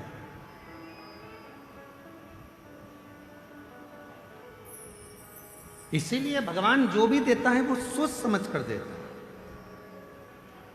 बड़ा समझ कर देता है। मनुष्य को पंख नहीं दिए। भगवान ने तो केवल हाथ दिए हैं, शीश दिया है, मुख दिया है, नेत्र दिए हैं, श्रवण शक्ति दी है, चरण दिया है। शिव ने कृपा कर कर ये वर्णन कर दिया कि ये जो शरीर दिया है ये केवल भगवत भजन के लिए दिया। तेरे डमरू की धुन सुन के मैं काशी नगरिया आई हूँ। तेरे डमरू की धुन सुन के मैं काशी नगरिया आई हूँ। मेरे भोले ओ गंगोले मैं काशी नगरिया आई हूँ।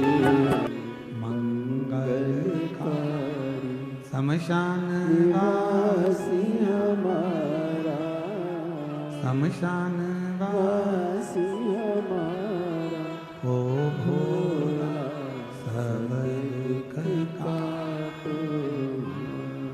ओ भोला सब दुख का।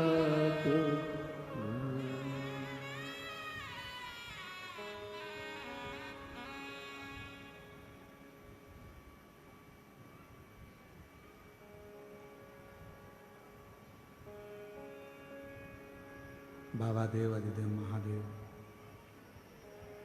भगवान शिव गर्दानी त्रिकालदर्शी कैलाशी अविनाशी की कथा कर रहे हैं। तारकासुर के 3 पुत्रों को मारने के लिए भगवान शंकर पशुपति नाथ बने।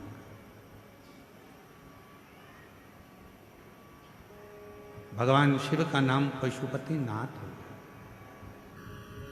3 क्रम है, एक है पशुपति व्रत, दूसरा है पशुपत्य योग और तीसरा है पाशुपत्य अस्त्र। कलिकाल में संसार में हम लोग ना तो पाशुपत्य योग कर सकते हैं, ना पाशुपत्य अस्त्र प्राप्त कर सकते हैं, पर अपनी कामना की पूर्ति के लिए भगवान से अगर कुछ पाना है तो हम पशुपति व्रत जरूर कर सकते हैं। पशुपति व्रत 5 सोमवार का व्रत है। पूजा की थाली लेकर मंदिर में जाओ, सुबह पूजन कर कर आओ, वही थाली को उठाकर रख दो, उसी थाली को शाम को फिर मंदिर लेकर जाओ।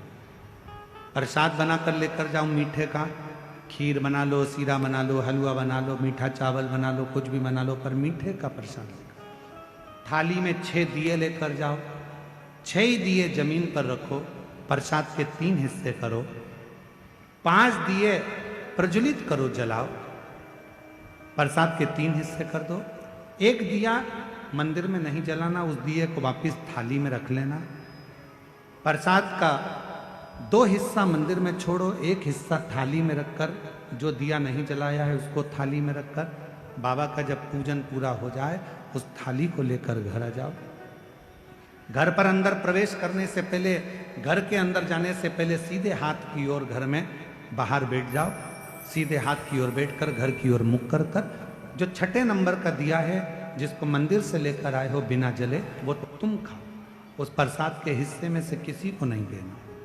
वो खाने के बाद फिर भोजन खाओ, भोजन करो, भोजन प्राप्त करो। ऐसे 5 सोमवार का व्रत करो। कहीं जाना पड़ जाए तो एक व्रत छोड़ दो, कोई काम पड़ गया तो छोड़ दो, रजस वाला धर्म बीच में आ गया तो छोड़ दो, फिर अगला व्रत करो, पर गिनाएंगे 5। 5वां व्रत जब करो तो अपने साथ या तो 108 चावल ले जाओ, या बेलपत्र ले जाओ, या फूल की पंखड़ी ले जाओ, या मूंग ले जाओ, कुछ भी लेकर जाओ। श्रीफल भेंट बाबा को चढ़ाकर ऐसे ही 6 दिए रखकर, 5 दिए प्रज्वलित कर कर, प्रसाद के 3 हिस्से कर कर, 2 हिस्से मंदिर में छोड़कर, 1 हिस्सा साथ लेकर, बिना जला दीपक साथ लेकर घर के दरवाजे के पास बैठकर फिर उसे प्रज्वलित करो। 5 व्रत पशुपतिनाथ के पूरे आनंद के साथ बाबा से प्रार्थना कर कर करो। 3 महीने के अंदर बाबा तुम्हारे मनोरथ को पूर्ण जरूर करें।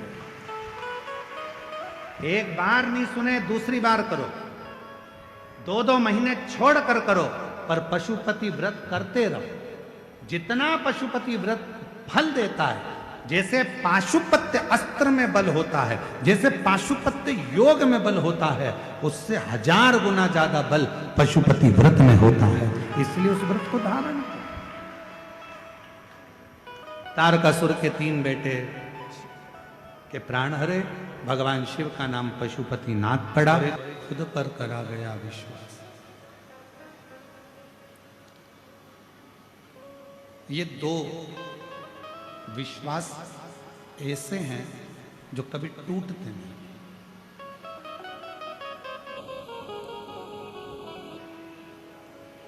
आप किसी मंजिल पर जाना चाहते हैं, आप किसी पद को पाना चाहते हैं,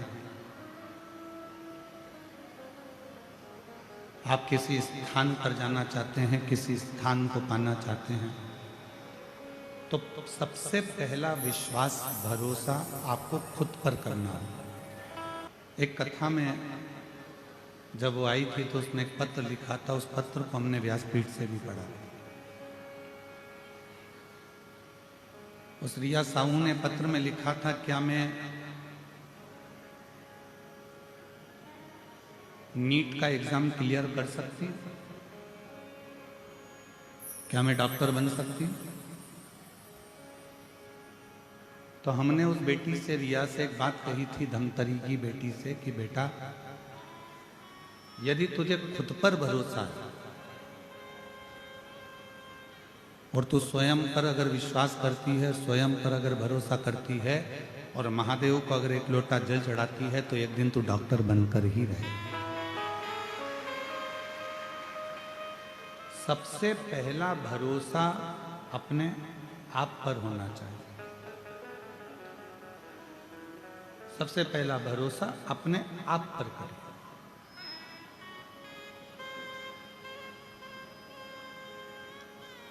हम अपने आप पर भरोसा ही नहीं करें, हम अपने आप पर विश्वास ही नहीं करें कि मैं ऐसा कर सकता हूं क्या, मैं ऐसा कर सकती हूं क्या।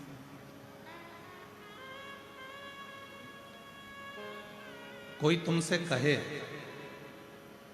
तेरी जन्म पत्रिका में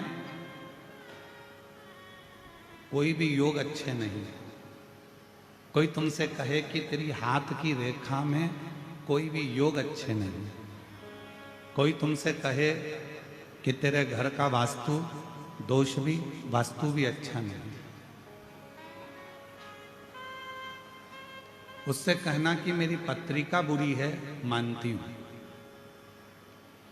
मेरे हाथ की रेखा बुरी है, मानती हूं, मेरे घर का ग्रह विकार है, मानती हूं, पर उससे कहना इन सबको पलटने की सामर्थ्यता मेरे महादेव में भी है और मुझ में भी है, इन सबको पलट सकते।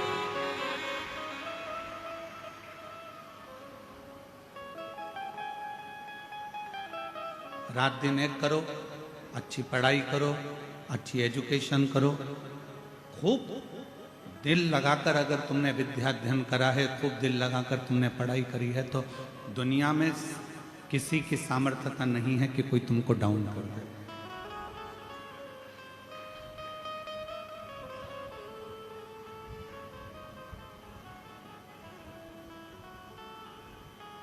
किसी की सामर्थ्यता नहीं है कि कोई तुमको नीचे गिरा दे।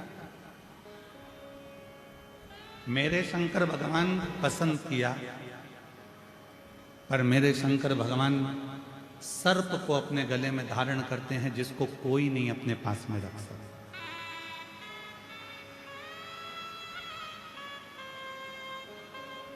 कोई ने पुष्प लिए, कोई ने फल लिया, कोई ने कुछ लिया, कोई ने कुछ लिया, पर मेरे शंकर भगवान ने वो लिया जिसको दुनिया के लोगों ने ठुकरा दिया।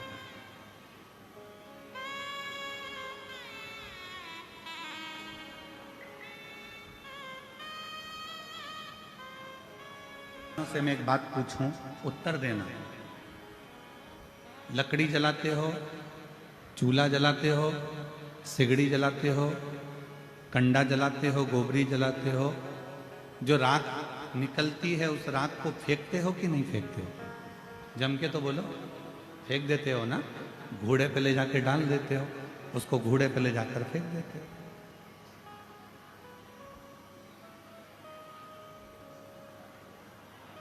उस राख को आपने घोड़े पर ले जाकर डाल दिया, वो राख तुम्हारे किसी काम नहीं है। उस राख का कोई महत्व नहीं रहा, उस राख को तुमने ले जाकर घोड़े पे डाल दिया, गंदगी में पटक दिया।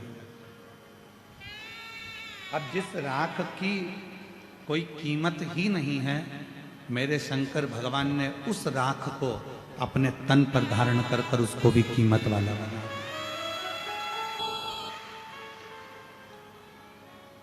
मेरे देवादिदेव महादेव ने उसको भी कीमत वाला बना दिया। उस राख की कोई कीमत नहीं, उस भस्म की कोई कीमत नहीं, पर चपटी भभूत में है खजाना कुबेर।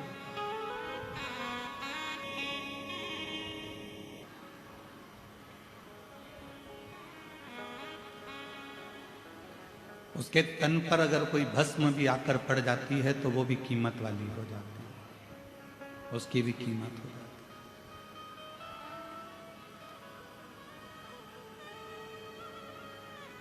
है। एक धतूरा कांटे में लिप्त है, कांटों से बना हुआ है, वो धतूरे की कोई कीमत नहीं है, कोई देवता उसको स्वीकार नहीं करते, पर शिव जी उसको अपने तन पर धारण कर कर उससे श्रृंगार कर लेते हैं।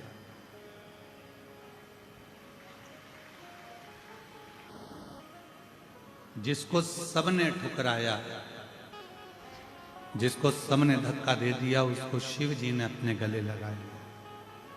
और आप भी स्मरण में रहें। दुनिया ताना देती है, दुनिया अपशब्द कहती है, दुनिया गाली देती है, दुनिया आड़ा टेढ़ा बोलती है, दुनिया शब्द अपशब्द कहती रहती है। सारी दुनिया के लोग अगर आपको आड़ा टेढ़ा भी कहते हैं तो आपको टेंशन लेने की जरूरत नहीं है। आप शिव जी को एक लोटा जल चढ़ाते रहो, एक दिन मेरा भोला बाबा तुमको गले जरूर लगा देगा।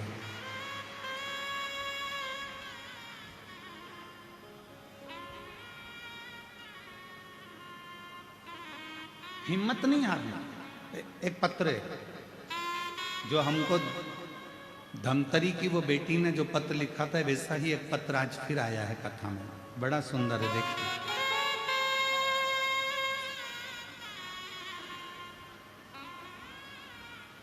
आज इस पत्र को पढ़कर उस बेटी की याद आ गई जिसने कहा था क्या मैं डॉक्टर बन सकती हूं। और ये पत्र आज फिर एक सामने आया। मैं शशि नायक, पति श्री हिरेंद्र नायक, गुरुदेव, मैं बाबा का क्या गुणगान करूं। एक लोटा जल, पशुपतिनाथ का व्रत, 5 पंडाल में कथा श्रवण करने का फल, मासिक शिवरात्रि में पार्थिव पूजन करने का फल मेरे बाबा ने मुझे दिया। गुरुदेव, मेरी बड़ी बेटी 2 साल से मेडिकल के लिए नीट का एग्जाम दे रही थी, पर सफल नहीं हो पा रही थी, कुछ ही नंबरों से रह जाती थी। गुरुदेव, मेरी बेटी 2 साल को 4 गुना बढ़ जाए। बाबा पे एक लोटा जल समर्पित कर, बाबा तेरा हाथ पकड़ेंगे। गुरुदेव, बेटी ने अब घर में रहकर, जब सब दूर से हार गई, तब घर में रहकर पढ़ाई करना प्रारंभ करी, विद्याध्ययन करना प्रारंभ करा, खुद पर भरोसा करा और शिव पर भरोसा कर कर शंकर को एक लोटा जल समर्पित करना प्रारंभ करा। एग्जाम का टाइम आया, मैंने उससे कहा कि एक बेलपत्र पर शहद लगाकर उसको लगाकर अब तू एग्जाम के लिए जा।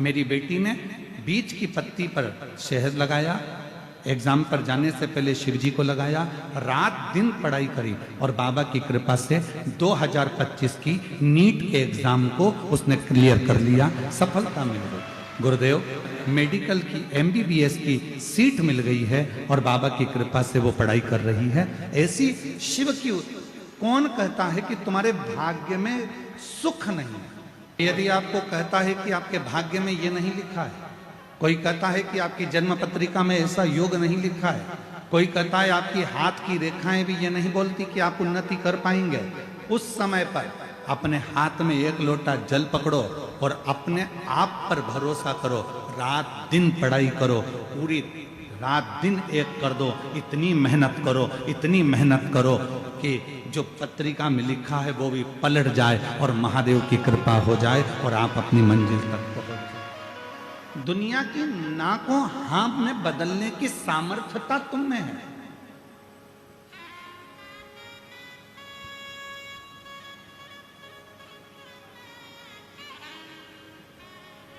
मेरे शिव जी ने उनको स्वीकार करा जिनको सबने नकार दिया।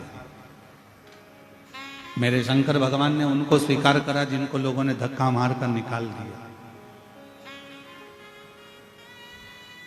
हम आपसे पूछें, महाभारत का वन पर्व कभी पढ़िएगा। गीता प्रेस गोरखपुर से महाभारत खरीद कर लाना, उस महाभारत का वन पर्व पढ़ना।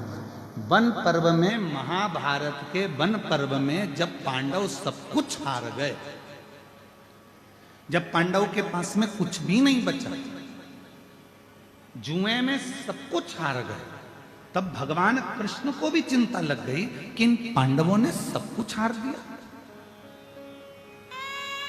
सब कुछ। जब पांडव जुए में सब कुछ हार गए, सब कुछ समाप्त हो गया, कुछ भी नहीं बचा, जब पांडवों की स्थिति पूर्ण तरह से टूट गई, बेकार हो गई, जब कुछ नहीं बचा, तब भगवान कृष्ण को भी थोड़ा सा चिंता व्यापी और भगवान कृष्ण को लगा कि इन पांडवों का आखिर होगा क्या। ये हिम्मत टूट रही है, ये हिम्मत हार रहे हैं, ये अंदर से टूट रहे हैं, ये नीचे अंदर से टूट कर गिर रहे हैं। तब भगवान कृष्ण ने उसी समय युधिष्ठिर को, अर्जुन को, नकुल को, सहदेव को, भीम को, युधिष्ठिर सबको बुलाया और बुलाकर कहा, पांडवों अब तुम जुए में सब कुछ हार चुके हो, तुम्हारे पास कुछ भी नहीं बचा है, तुम्हारे पास में अब कुछ नहीं है। तुम अंदर से हिम्मत मत हार। वन में रहते हुए, जंगल में रहते हुए, तुम जो 12 वर्ष का वनवास के लिए निकल रहे हो, उस 12 वर्ष के वन में तुम भ्रमण करते करते शंकर जी की इतनी आराधना करना कि शंकर जी तुम्हें वापस लाकर सब कुछ दे सके।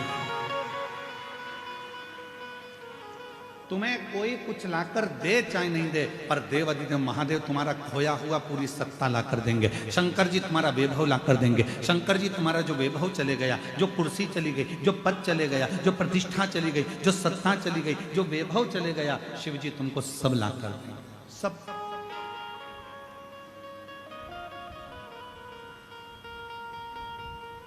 एक सामर्थ्यता, एक स्वयं पर विश्वास करो,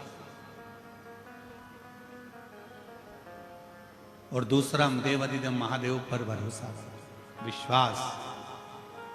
लाखों की संख्या में आप आए हो, ये विश्वास मानकर रखना। जब आप कथा सुनोगे, कथा के बीच में जब श्री शिवाय नमस्तुभ्यम का 5 बार उच्चारण आप और हम करेंगे, जब हम बाबा से कहेंगे बाबा सब दुख काटो, आप और हम साथ में बोलेंगे, 2 क्षण के लिए जब आप और हम मौन हो जाएंगे, चुप हो जाएंगे, उस समय पर नेत्र बंद कर कर आप बाबा से जो मांगते हो, मेरा शंकर 3 महीने में तुम्हारी झोली में वो लाकर डाल दे, मेरा शिव वो दे देगा।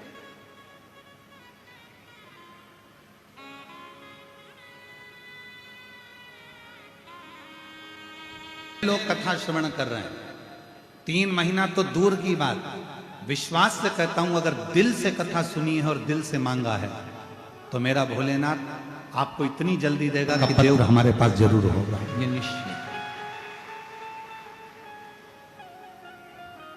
एक खुद पर भरोसा रखो और दूसरा देव अधिदेव महादेव पर भरोसा।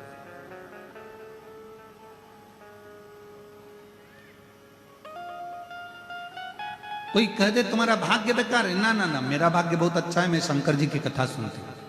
कोई कहे तुम्हारी किस्मत बुरी है, ना ना, मेरी किस्मत जैसी किसी की किस्मत नहीं हो सकती, मैं शंकर जी के मंदिर में 1 लोटा जल चढ़ा, मेरा ओघड़ दानी जिस पर मैं भरोसा करती हूँ और अपने आप पर भरोसा करती हूँ, एक दिन अपनी जन्म पत्रिका को भी बदल कर मानूंगी और एक दिन अपने हाथ की रेखा को भी बदल कर मानूंगी। वो आपकी मेहनत बदलेगी, वो आपका परिश्रम बदलेगा, वो आपका कर्म बदलेगा।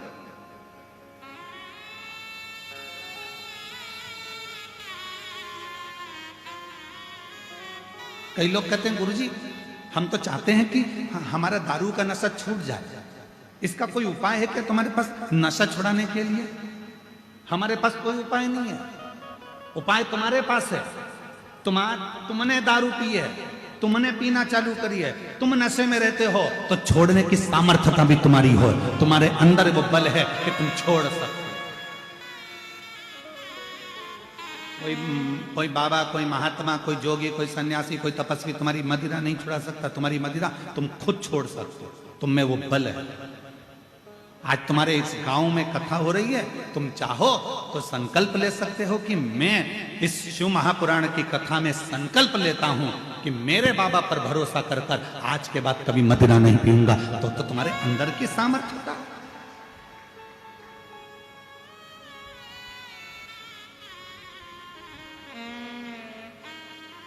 तुम्हारे भीतर की सामर्थ्यता है।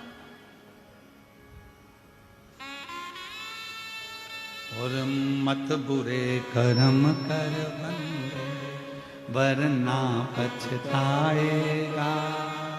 भगवान की आंखों से तू बच नहीं पाएगा, तू बच नहीं पाएगा।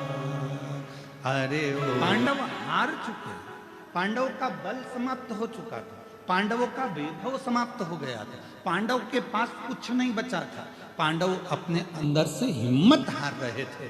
तब भगवान कृष्ण ने कहा पूरे वन में तुम शिव की आराधना करना, शंकर की भक्ति करना। यदि तुमने शिव को पकड़ लिया, यदि शंकर को तुमने पकड़ लिया और शिव को यदि 1 लोटा जल चढ़ाना चालू कर दिया, तो भगवान कृष्ण कहने लगे कि केवल 33 कोटि देवताओं में एक देव अधिदेव महादेव में वो बल है कि लिखे हुए ललाट के भाग्य को भी पलट देते हैं।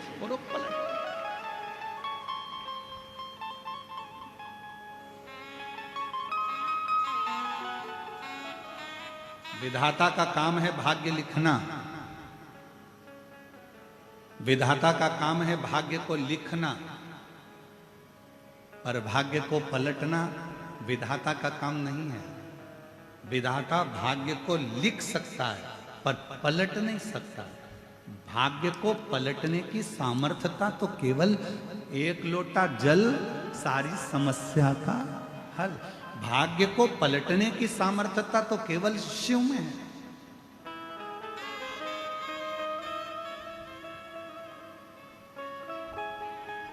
एक पत्र है, अच्छा है, देखिए।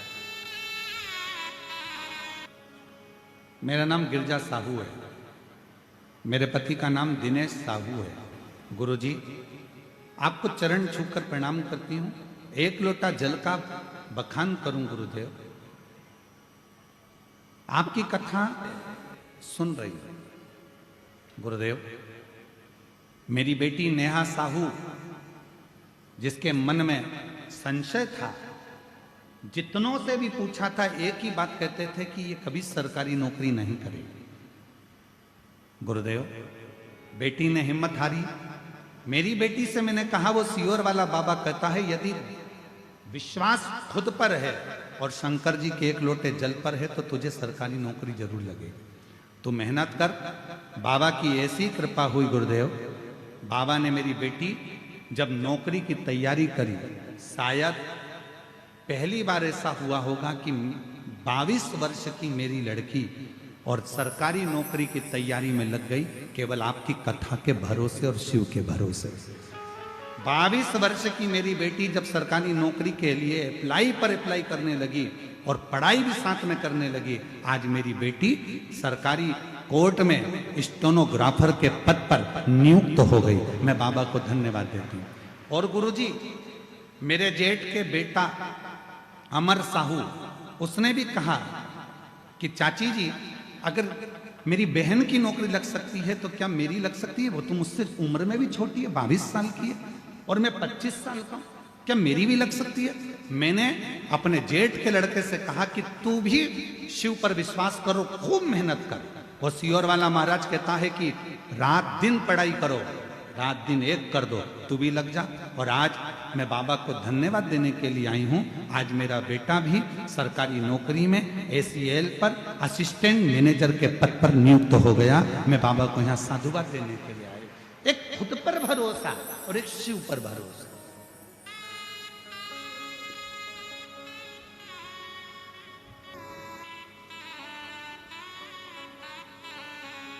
आप अपने आप पर कितना भरोसा करते हैं? हमें हमारे महादेव पर इतना भरोसा है, इसलिए हम अपनी व्यासपीठ से कह देते हैं कि यहां कथा सुन रहे हो, और हमारा विश्वास कहता है अगर दिल से सुनी है, इस पवित्र कथा के पंडाल में बैठकर वहां की मिट्टी को तुमने आरती के बाद अपने हृदय से लगाकर जो मांगा है, दिल से प्रार्थना करी है, कथा होगी, उसमें आपका भी पत्र जरूर मिलेगा। ये विश्वास के साथ। जो जैसी भावना लाया वो वैसा ही फल पाया, नहीं खाली उसे लौटाया, वो मन ही मन हर्षाया, और कर दिया माला माल काशी।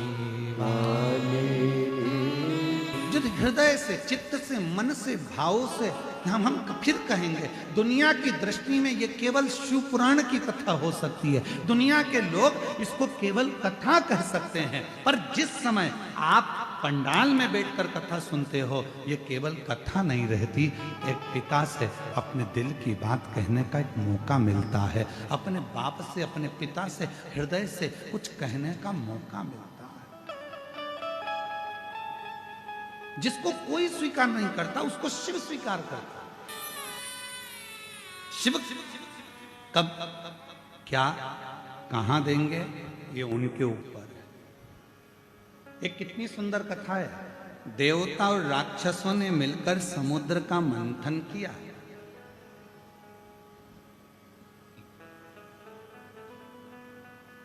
समुद्र का मंथन किया वासुकी नाग की नेति बनाई, मंदराचल पर्वत का, सुमेरु पर्वत का रई बनाई। बोलो सुनी है कि नहीं कथा? अरे बोलो तो जम के सुनिए ना। अब जो वासुकी नाग था, उस वासुकी नाग को पर्वत में ऐसा लपेटा गया, एक छोर देवताओं ने पकड़ा, एक छोर असुरों ने पकड़ा। वो इधर खींचे, वो इधर खींचे, तो जो पर्वत है वो घूम रहा था, जिससे वो मंथन हो रहा था।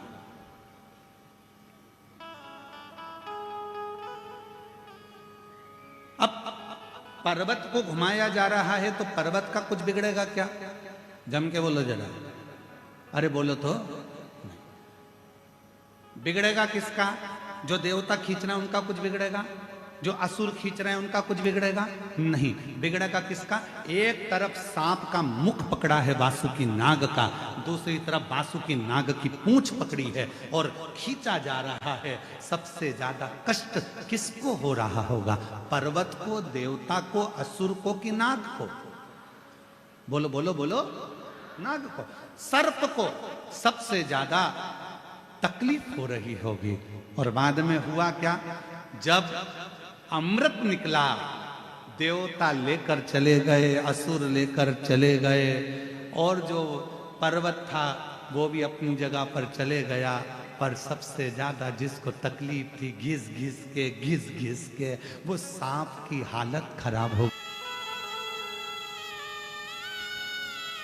सब अमृत पीने में लगे।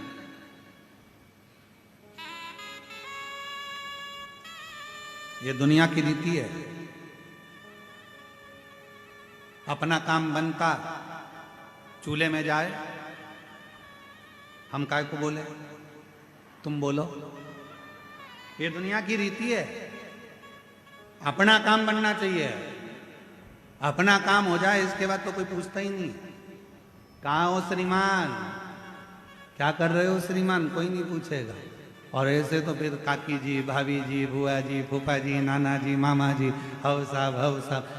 तुम ध्यान देना, पूरी शादी में बरमाला होती है तब पंडित जी को नहीं ढूंढा जाता। जब पूरी शादी में सब काम होता है, भोजन करते समय भी पंडित जी को नहीं ढूंढते। पंडित जी की जरूरत कब पड़ती है? जब सब काम हो जाता है, उसके बाद रात्रि को दूल्हा दुल्हन बैठे तो के पंडित कहाँ है, जरा ढूंढ के ला। अब मालूम पड़े पंडित जी को कोई ने ना खाने की पूछी, ना पानी की पूछी, ना किसी चीज की पूछी, और ब्याह के लिए पंडित जी को ढूंढ रहे, टार्च जला जला के ढूंढ रहे। कहाँ है पंडित जी, देखेगा पंडित जी, देखेगा पंडित, वो सो रहा है। पंडित जी बोला, पंडित जी उठो उठो, प्रणाम साहब प्रणाम, चलो मैं चाय लाऊं तुम्हारे लिए। पंडित जी बोले, इतनी देर से तो किसी ने नहीं पूछा।